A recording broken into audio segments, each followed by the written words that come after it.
Hi, I'm Ed Fields, 51 years old, been overweight most of my life.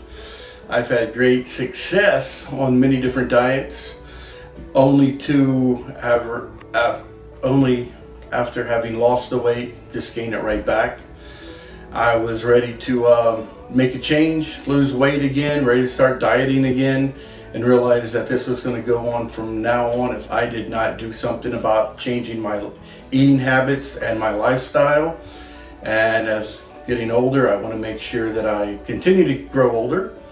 I thought that this was a great way to do it under Dr. Green, and get the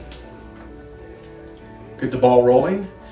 Already only 1 week, lost 17 pounds, which is really good, and looking forward to losing a lot more and staying on the program.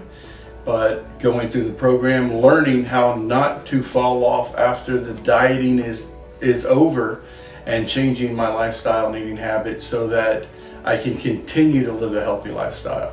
And if by chance I decide or make the mistake of not and fall off of the wagon, so to say, learning a lot of good lessons and ways to get back on track. So we're looking forward to continuing this journey.